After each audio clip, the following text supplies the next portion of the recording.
वैष्णवी हुंडाबळीच्या निमित्ताने हुंडा पद्धती ज्या आहेत त्याची पुन्हा एकदा चर्चा व्हायला लागली। यापूर्वी कसे हुंडे घेतले याचे, आता कसे घेतल्यात, आता नवीन याच्यामध्ये तर प्री वेडिंग, आणखीन काय डेस्टिनेशन वेडिंग, शाही विवाह अशा नवीन पद्धती आल्यामुळे हुंडाचा लग्नाचा खर्च वाढला आहे। म्हणजे एकीकडे म्हणायचं आम्ही हुंडा घेत नाही, पण ह्या अवास्तव खर्चाचं काय?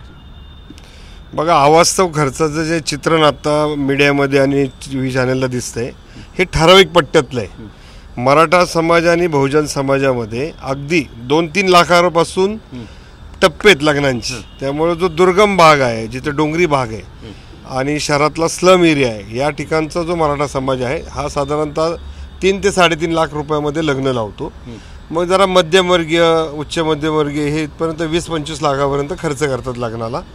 त्याच्यानंतरचा जो नवश्रीमंत वर्ग आहे किंवा उद्योग क्षेत्रातला आहे, अधिकारी वर्ग आहे, अधिकारी 2 नंबरचा पैसा असेल किंवा अतिरिक्त पैसे आलेले असतील, कुणी जमीन लाटून मिळवलेले असतील, तर असा एक वर्ग जो आहे तो मात्र यामध्ये प्रचंड प्रमाणावर खर्च करतो आणि तो 1 कोटीच्या आत करत नाही, 1, 2, 3, 4 कोटी जशी त्याची ऐपत असेल ती। आणि त्यामुळं मांडव जो टाकून घराच्या दारात लागण्याची जी लग्न लावायची पद्धत ग्रामीण भागातली होती ती टप्प्याटप्प्याने छोटी मंगल कार्यालय, मग लॉन्स आली, लॉन्स नंतर भव्य लॉन्स आली, हॉटेल्स आली, त्याच्यानंतर आता डेस्टिनेशन म्हणून कुठंतरी परदेशामध्ये किंवा महाबळेश्वर, गोवा ह्या ठिकाणी जाऊन लग्न लावायची पद्धत आली। आर्थिक स्थित्यंतर जशी होती तशी ती झालेली। आणि त्याच्यामध्ये मध्यमवर्गीय जो वर्ग आहे हा मध्यमवर्गीय, त्याच्यातला एक वरचा टप्पा उच्च मध्यमवर्गीय हा मात्र याच्यामध्ये मोठ्या प्रमाणावर भरडला झाला आहे। आणि दुसरे जमीन विकून आलेले जेवढे पैसे आहेत ते पैसे मागच्या 100 पिढ्या किंवा 500 वर्षापूर्वीचे आहेत मराठ्यांच्या जमिनी। ह्याने काय ठरवलंय, ही आपल्या बापजातीची प्रॉपर्टी आहे, जे काही 1, 2, 2.5 कोटी रुपये येतील ते सगळे एकाच पिढीत उधळायचे। मग ते लग्नात उधळायचे, मांडव ढाळा करायचा, भव्य दिव्य साखरपुडा करायचा आणि गाव जेवणं घालायची आणि नंतर कर्जबाजारी व्हायचं। हे अतिशय विदारक आणि शोकांतिक आहे। याच्यातून बाहेर कसं पडलं? याच्यातून बाहेर पडण्यासाठी समाजामध्ये आता सगळीकडे एक प्रकारे आता आदरणीय राजेंद्र कोंडरे साहेबांनी गेल्या 5 वर्षापूर्वीच मराठ्यांचे लग्न सोहळे चालले कुठे असे कार्यक्रम राबवले होते।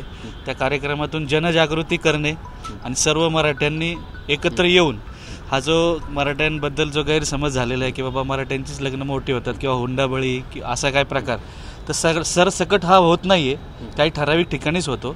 तर ह्याचा एकच पर्याय की जनजागृती झाली पाहिजे, सर्वांनी एकत्र आलं पाहिजे। एकत्रित येऊन जसं की दोन्ही घरात आता जसं मुलीकडचेच खर्च करतात तसं दोन्ही मुलांची दोन्ही घराची जबाबदारी आहे की बाबा दोघांनी खर्च अर्धा घेतला पाहिजे आणि समोपचाराने या ठिकाणी हे लग्न सोहळे पार पाडले पाहिजेत। आणि जे धनदांडगे मराठे आहेत, खास करून ज्यांना आता भाड्याचं उत्पन्न जास्त येते, त्यांचा जास्त स्टेटस मेंटेन करण्यासाठी हा जो प्रयत्न धडपड आहे, ही धडपड कुठंतरी कमी झाली पाहिजे आणि तरच या ठिकाणी कुठंतरी मला वाटतं अंकुश लागेल ह्या गोष्टीला। खोट्या प्रतिष्ठेतनं बाहेर कसं आहे? खोट्या प्रतिष्ठेतनं बाहेर येण्यासाठी आहे ना, म्हणजे आता काय तुमच्याकडे कशा पद्धती हुंडा पद्धती होती? नाही, हुंडा पद्धती ह्या सर्वसाधारण लोकांच्यात नाही, पण हे मोठी जमिनीचे पैसे मिळालेले लोक आहे ह्यांच्या लग्न मोठ्या प्रमाणात गावात हुंडा घेतला जातो का? नाही। मी बघा आता काही गावात खरंच घेतलं जात नाही, पण ह्या सगळ्या हुंडा पद्धतीत भरडलं कोण जातं तर महिला वर्ग बेसिकली। काय सांगाल तुम्ही तुमच्या पद्धत काय ह्या हुंडा पद्धतीविषयी? कशा पद्धतीने हुंडा घेतला जातो? हल्ली पहिली काय होतं? पहिली पद्धती नव्हती हुंडा पद्धती, आत्ता म्हणजे हुंडा पद्धती नाही आहे, पण समाजाचं स्टेटस कसं टिकून ठेवण्याचं यासाठी अनेक लोक अनेक खर्च करतात। जर आपली कॅपॅसिटी 5 लाखाची आहे तर 10 लाख खर्च केला जातो आणि परत नंतर आईवडील ते फेडण्यामध्ये ते घालवतात। आणि जसं हॉलचा खर्च, डेकोरेशनचा खर्च, परत हळदीचा खर्च, वेगवेगळे विविध प्रकारचे भरजरी कपडे, दागिने ह्या विषयावर बराच प्री वेडिंग नावाचं एक वेगळं प्री वेडिंग तर अत्यंत चुकीची पद्धत आहे असं मला वाटतं, कारण त्यामध्ये खर्च तर होतोच, पण आधीच मुलींच्या त्या पद्धतीचे ते फोटोशूट आणि हे अत्यंत वाईट परिस्थिती आहे, न पटण्यासारखी आहे। आत्ताचं मी एक लेटेस्ट उदाहरण तुम्हाला सांगू शकते। आत्ता एक लग्न होतं, पुण्यामधलं नाही बाहेरचं आहे, पण तिथे एक पूजेचा कार्यक्रम होता आणि त्या पूजेच्या कार्यक्रमामध्ये एक जी नवरी मुलगी होती तिने एक वेगळ्या पद्धतीचाच कॉस्ट्यूम घातला होता आणि ती येऊन बसली। ब्राह्मणांनी त्यांना सांगितलं की अहो ह्या पद्धतीचं कॉस्ट्यूम तुम्ही या पूजेच्या ह्याला तुम्ही घालताय, तर ती म्हटली नाही, मी आज याला 25 लाख खर्च केलेला आहे आणि हाच मी कॉस्ट्यूम घालणार। तर हे अत्यंत चुकीचं वाटतं. आपली जी पारंपरिक मराठ्यांची पद्धती आहे, नऊवारी घालणं, साडी घालणं, ह्या गोष्टी करून आपण हे केलं पाहिजे. म्हणजे ब्राह्मणसुद्धा म्हणतात की ह्या पद्धती तुम्ही कसं काय पूजा करू शकता. अक्षरशः तिच्या अंगावरती नंतर डोक्यावरती एक साडी दिली आणि त्याच्यानंतर ब्राह्मणांनी पूजेच्या मंत्रांना सुरुवात केली. प्री वेडिंग कसं आटोक्यात आणायचं?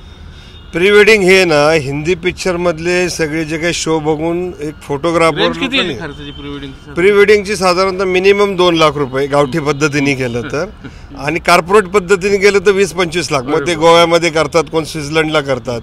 मुळातच आंतरपाठ कशासाठी आहे की एकदा लग्न ठरल्यानंतर आंतरपाठात अक्षता टाकल्यानंतरच नवरा नवरीचे चेहरे दिसतात. तर इथं प्री वेडिंगमध्ये काही गैरप्रकार आम्हाला संघटना म्हणून लोक सांगतात, त्यामुळे ती अतिशय घातक पद्धत आहे आणि मूर्खपणाची आहे. म्हणजे तुम्हाला जे काही शूट बीट करायचे ते वेगवेगळ्या पद्धतीचे जे काही फोटो आहेत ते तुम्ही सरळ पाहुण्यारावळ्यांमध्ये दाखवतात, जे बेडरूममध्ये लावायचे. म्हणजे ही जी पद्धत आहे ना ही अत्यंत विचित्र आणि विक्षिप्त आहे. ती तर मराठ्यांनी आणि सगळ्यांनीच टाळली पाहिजे. नाही, वरात प्रत्येकाला वाटतं निघली पाहिजे, पण ती कशी आटोपशीर असली पाहिजे. पूर्वी ढोल लेझिम लावून निघायची, एखादा बँड असायचा. आता जर तुम्ही डीजे लावणार असाल 2 लाखाचा, तर त्या डीजेमुळं त्या परिसरातले म्हणजे ज्यांची तर मंगल कार्यालयाच्या शेजारी इमारती आहेत ना, नाही मित्रमंडळांची ती वेगळ्या पद्धतीची पर्वणी असते आणि त्यांना जे काही 10, 20, 50, 100 लोक आहेत ना त्यांना नाचण्यासाठी सगळं वऱ्हाड वेटीस धरलं जातं. परवा जे पुण्यामध्ये एक लग्न झालं, त्या लग्नामध्ये फक्त 7च नाचेकरी होते आणि त्यांनी ट्रॅफिक जाम करून ठेवलं. म्हणून मी स्वतः उतरलो, त्यांनी काय ऐकलं नाही. आणि त्यांनी न ऐकल्याचा परिणाम असा झाला की 16 मिनिटामध्ये प्रचंड पाऊस आला, 2,500 लोक जागेवर भिजले, अन्न वायाला गेलं. आज सांगा 2,500 माणसं 2 तास अडकून राहिली, त्याची जी की कॉस्ट आहे ती कॉस्ट कधीच मराठी मोजत नाही. मग आज काय होतं आहे की पुण्यातल्या आणि हवेली तालुक्यातल्या लग्नांमध्ये उपस्थिती राहण्याचं प्रमाण जे आहे ते कमीत कमी 50 लाख लोक आहे. 50 लाख लोकांचे 2 तास ह्या उशिरा लग्नामुळं याचे जे मूल्य आहे वेळेचं, हे वेळेचं मूल्य काढलं तर हजारो कोटी रुपयाचा चुराडा मनुष्यबळाचा चुराडा आहे हा. त्याच्यानंतर आमच्या पुण्याचं ट्रॅफिक जे आहे ते कुठेही आम्ही पोचायला आता 1.5-2 तास लागतात. त्यामुळं हे 2 तास आणि ते 2 तास 4 तास म्हणजे आता प्रत्येक घरामध्ये लग्न, मयत, दहावे, साखरपुडे, टिळा याच्यासाठी वेगळा भाऊ अपॉइंट करायची व्यवस्था आलेली आणि ते अशी परिस्थिती आहे. बघा विषय कुठून कुठं निघला हुंडाबळीतनं. आज याच्यातनं वैष्णवीच्या निमित्ताने हे सगळे अनिष्ट प्रथा समोर आल्या, पण पूर्वी कसं होतं आता कसं होतं? पूर्वी म्हणजे मुली जास्त बाहेर पडायच्या नाही, हे प्रेम प्रकरण वगैरे हे असलं काही पहिलं नव्हतं. पण आता तो प्रकार खूप वाढलेला आहे. तर आत्ता जो हुंडाबळी आहे, जसं बघायला गेलं तर तो हुंडाबळी आहे का तो काय ते नक्की कळणार नाही. पण त्याच्यातून एवढं लक्षात येतं आहे की आईवडिलांनी मुलीच्या पाठीमागे खंबीरपणे उभं राहायला पाहिजे. तिला असा विश्वास द्यायला पाहिजे की उद्या कोणतीही वेळ असू आम्ही तुझ्या पाठीशी आहे, तुला माझं घर 24 तास. पण सामाजिक प्रतिष्ठा आली ते ना, सामाजिक प्रतिष्ठेमुळे आज त्या मुलीचा जीव गेलेला आहे ते पाहायला पाहिजे. आपली मुलगी महत्वाची का सामाजिक प्रतिष्ठा महत्वाची आहे? हुंडाबंदच झालं पाहिजे, हुंडाबंदी व्हायलाच पाहिजे. हे हुंडाबंदी नाही हुंडाबंदी आहे, पण जे काय आहे ना हे हुंडा म्हणून नाही देत, स्वखुशीने देतात. कोणी मागतं मग ते लपून छपून असतं सगळं. हे काय असं जाहीर करत नाही की आम्ही एवढा हुंडा दिला तेवढा हुंडा दिला, हा आम्ही आमच्या खुशीने दिलं एवढं असं सांगतात. काय सांगाल तुम्ही आता कुठं झालं? मराठा समाजानं जे विवाह सोहळ्यामध्ये जो काही खर्च करतायत तो खर्च न करता कमीत कमी खर्चामध्ये लग्न सोहळे पार पाडले पाहिजेत. आणि मुलामुलींच्या शिक्षणासाठी किंवा त्यांच्या नोकरी व्यवसाय यासाठी जर तो खर्च झाला तर मराठा समाजाची प्रगती होईल, उन्नती होईल. मात्र समाज त्या बाजूकडं कमी लक्ष देतोय. आईवडील, नातेवाईक, पालक त्या विषयावरती कमी चर्चा करतायत आणि लग्न सोहळे जेवढे मोठे होतील त्याच्यावरती प्रचंड मोठ्या प्रमाणामध्ये चर्चा होते सोशल मीडियावरती किंवा आपापसातमध्ये. तर ती जर कमी झाली, समाजातीलच लोकांनी या गोष्टीला थोडासा त्यांना विरोध करत गेले की वेळेवरती लग्न लागत नसेल तर लग्नाच्या वेळेला आम्ही मांडवामध्ये कोंढरे साहेबांनी सांगितलं तसं अक्षता टाकणार आणि आम्ही आमचं निघून जाणार आहे, तुम्ही तुमचं नंतरनं काय करायचं ते बघा. असं समाजानं एकत्र येऊन ह्या सगळ्या गोष्टींवरती बहिष्कृत थोडक्यात अशा ह्या केल्या पाहिजेत की जसं प्री वेडिंग आहे की ज्यांच्याकडे प्री वेडिंग केलं आहे आणि ते तुम्ही मांडवात लावलं आहे तर ते लागलं की आम्ही निघून जाणार, आम्ही थांबणार नाही मांडवात. असं काही प्रतिष्ठित लोक जे भाषणबाजी करतात वेगवेगळ्या ठिकाणी लग्न सोहळ्यामध्ये वगैरे, यांनी हे सगळ्यात पहिलं करायला पाहिजे. म्हणजे बघा, पहिलं लग्न कसं लागायचं, अंतरपाठ. म्हणजे कोणत्या साहेबांनीच सांगितलं अंतरपाठाचा अर्थ, पण आज अंतरपाठ विषय संपला. बाकीचेच म्हणजे राजकारणी ते जातात, भाषणबाजी करतात, कार्यकर्ते सगळं सोशल स्टेटस. काल पिंपरी चिंचवडला बैठक झाली, तिथले खासदार, दोन्ही आमदार, माजी महापौर आणि सगळ्या पक्षांचे अध्यक्ष होते. विशिष्ट म्हणजे तिथले आमदार जे जगताप आहेत त्यांनी जाहीर केलेले त्यांच्या कुटुंबात 2 लग्न आहेत आणि ती 2 लग्न कमी खर्चात, आटोक्यात आणि कमी लोकांमध्ये लावण्याचं त्यांनी जाहीर केलेलं आहे आणि आम्ही त्याचं स्वागत केलेलं आहे. मोठ्या लोकांनी जर तो पायंडा पाळला आणि तेही वैतागलेत, सगळे राजकीय पुढारी याच्यासाठी वैतागलेत की त्यांना हजारो पत्रिका येतात आणि समाधान करण्यासाठी त्यांना जावंच लागतं, कारण ते राजकारणातली व्यवस्था आहे. अशा वेळेस त्यांच्यासाठी लग्न थांबवलं जातं हे त्यांनाही पटत नाही. काल त्यांनी ते जाहीरही केलं की आमच्यासाठी लग्न लावू नका, आम्ही आमच्या सोयीप्रमाणे येतो, आशीर्वाद देतो आणि निघून जातो. परंतु लोकांना पण काय झालेलं आहे की पुढारी आल्याशिवाय त्याचं देवच पावत नाही. मग आता लोकांमध्ये जर हा प्रचंड प्रमाणात दोष आहे, त्याचं जे राजकीयकरण केलेलं आहे आणि मोठ्या प्रमाणावर एखाद्या सैन्य दलातला एखादा अधिकारी तो कधी आमच्या स्टेजवर दिसत नाही, एखादा गुणवंत शिक्षक दिसत नाही किंवा एखादा त्यागी माणूस दिसत नाही, परंतु भोगी जास्त दिसतात.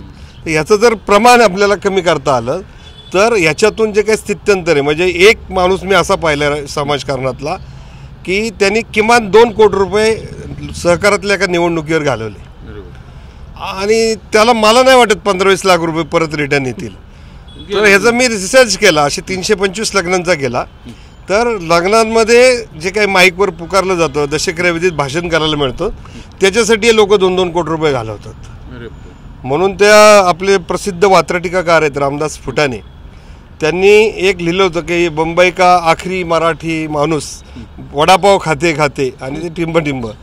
तसं विशिष्ट भागातली विशिष्ट नवश्रीमंत जे काही जमिनी विकून जे लोक आत्ता ह्या पद्धतीचं काम करत आहेत, तिथंसुद्धा अशीच वेळ येईल की ह्या ठिकाणी पायापडणी समारंभ, त्यानंतर तो मांडव डहाळा, साखरपुडा, टिळा भव्य करते करते हा आखरी इधरही गुप्त हो गए असं उभं असतं. खरं तर कटू वास्तव सांगितलं कोंढरे साहेबांनी. आज पैसा आहे तुमच्याकडे म्हणून तो लग्न, प्री वेडिंग हे इतर समारंभावर उडवून टाकण्यापेक्षा तोच पैसा त्या पुढच्या पिढीला जर ठेवला तर निश्चितच त्यांचं भविष्य उज्ज्वल असेल. व्हिडिओ जर्नलिस्ट विकी कांबळेसह चंद्रकांत पुंदे, जे मीडिया, पुणे.